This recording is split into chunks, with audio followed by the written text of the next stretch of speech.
ப்ரொடக்டிவாக இருக்குது. ஏன்னா முதல்ல எனக்கு நிறையா புது வார்த்தைகளாக தெரிஞ்சிச்சு மற்றும் காம்போ எப்படி புது புது டிப்ஸ்லாம் தெரிஞ்சிச்சு. அதில் ஒரு டிப்ஸ் என்னன்னா நம்ம காம்போ முன்னுரையை எப்படி தொடங்கலாம், எப்படி காம்போ சுவாரஸ்யமாக எழுதலாம். அதுக்கப்புறம் அதோட பெனிஃபிட் என்னதுன்னா நான் நிறையா கற்றுப்பேன். அதுக்கப்புறம் நான் முன்னாடி எழுதின காம்போவை விட ஏதோ பெட்டராக எழுதுவேன். சொல்லுங்கள். ஆசிரியர் என்கேஜிங்மெண்ட் ஜோக்ஸ் அப்புறம் ஃபன்னாக லேர்னிங் பண்ணுறதுக்கு சொல்லி கொடுத்தாங்க. ஸோ எக்ஸாம் டைம் அப்போ நர்வஸாக இருந்தால் கூட அந்த ஃபன் எலிமெண்ட் நமக்கு ஞாபகம் இருக்கிறதுனால நம்மளால நல்லா ஆன்சர் பண்ண முடியும். ஓகே. அப்புறம் ஆசிரியர் கொஞ்சம் ஸ்ட்ராட்டஜி சொல்லி கொடுத்தாங்க. அது கொஞ்சம் கேம்ஸ் வழியாக சொல்லி கொடுத்தாங்க. ஸோ அதை எக்ஸாம் டைமில் நல்லா ஞாபகம் வச்சுக்க முடியும். அதை எக்ஸாம் டைம் ரொம்ப யூஸ் பண்ண முடியும்.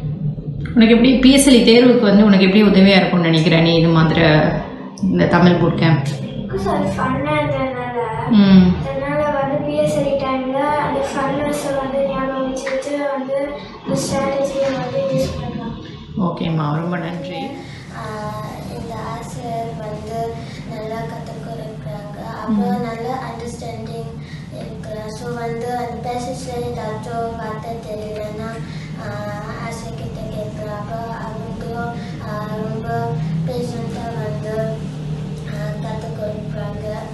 அப்புறம் எப்படி அந்த ஆன்சர் பண்ண சொல்லுவாங்க. ஸோ எனக்கு பிரச்சனை இருந்தால் அந்த லிஃப்டிங் முடியாது இருக்கனால ஸோ அவங்க நல்லா கற்றுக் கொடுக்குறாங்க. எப்படி லிஃப்டிங் முடியாது எப்படி எழுதலாம். சரி, உனக்கு எப்படி பிஎஸ்எல்இ தேர்வுக்கு இந்த boot camp Tamil boot camp உனக்கு எப்படி உதவியாக இருக்குன்னு நினைக்கிறேம்மா நீ? ஏன்னா பிஎஸ்எல்இயில் காம்ப்ரிஹென்ஷன் ரொம்ப ஹார்டாக இருக்கும். ஆனால் இந்த டிப்ஸ் எல்லாம் எடுத்து நல்லா ஸ்கோர் பண்ணலாம் என்று நான் நினைக்கிறேன். ஓகேம்மா, வாழ்த்துக்கள். ஓகே, நன்றி.